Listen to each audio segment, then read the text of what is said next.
Okay, I'm gonna show you how to make an IR seeker program in LabView. And this is LabView 2012 with the toolkit. So first you want to create a program. I'll create a blank robot. Just call it IR seeker.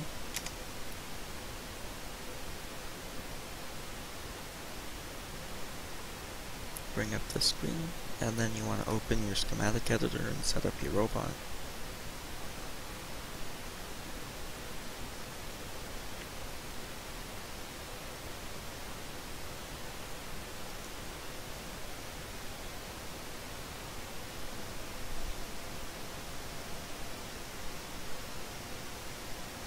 And I'll just do a basic one here.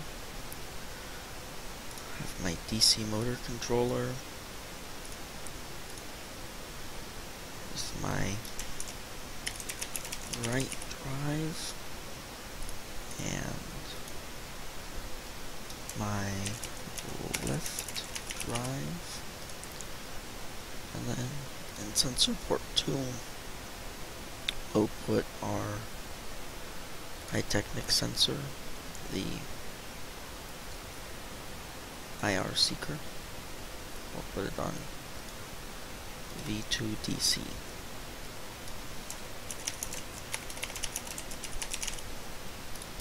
Then you want to save the schematic editor and close that out. Then you want to click on Programs, New VI, VI for NXT Target, call it IR Seeker. It'll open up these two. And you just want to use this one with the white background. Then you want to right click, go to NXT Programming, and Structures, and then the while loop, and draw down a while loop. And the reason we use while loops is to loop the program. So you want to create a constant, and you also want to continue if true, and then click on false to make it true. Now what you want to do, right click, go to structures again, and then go to case structure. Put down a case structure, and then over here, go to NXTIO, additional sensors, high-technic sensors, high-technic read. Then you want to drop it down over here. Change this to IR Seeker to DC direction. That'll change what this is to read the IR Seeker. Then you want to create a constant here. Change it to the port. We have ours on port 2. Then we want to drag our direction to the case structure. And that will automatically adjust this. Then we want to change this 0 to default. We actually want it to be 1 ... for and default. Then we want to change this one to 6 ... 9, because the different structures you can have are, or the different signals you can get are 1, 2, 3, 4, 5, 6, 7, 8, and 9 from the IR seeker. Then add case after and make it 5. That's the middle. So for the middle one, we just want third party, move motors. We put that one down. And it will come up with this every once in a while. And this is just loading all the libraries, so don't worry about that. It might take a minute. So now you have your motor here. Right click on motors, create constant.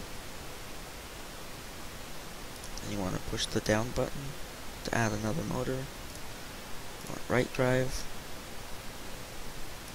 and left drive. Then you right click on power speed, create a constant. We'll just do 75 for this example. And then you can wire them both to the same one. Then we'll go 1 to 4. Then we put down another motor create another constant, pull down the bar again, we'll have the right drive and the left drive, but on this one we want it to be different, so this will be signals from the left of the IR seeker, so we want it to turn left.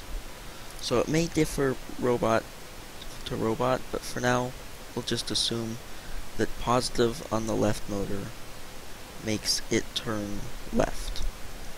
So we want negative 20 on the right and 20 on the left. And you can adjust this however you want for your robot, but it needs to be opposite, or one of them has to be 0. It can't be the same number because we want it to turn. Then we want to go 6 to 9, go to our third party, move motors, right click on motors, create constant, push the down button, select our 2 motors, then on here we want to make sure that it's the opposite. So last time we had right drive is negative 20, and this is turning right, so we want positive 20 on the right drive, and then on the left drive create our constant, do negative 20. And then from here you just download this program onto your computer. You can save it just by doing save all, and then your robot will run this program. It'll run this forever as long as you don't end it, and it will find the location of the seeker. And then the default is important, because if it can't pick up the seeker, it will automatically just turn left until it picks it up, and then it'll adjust how it turns. So this is the basic IR seeker program, and thanks for watching.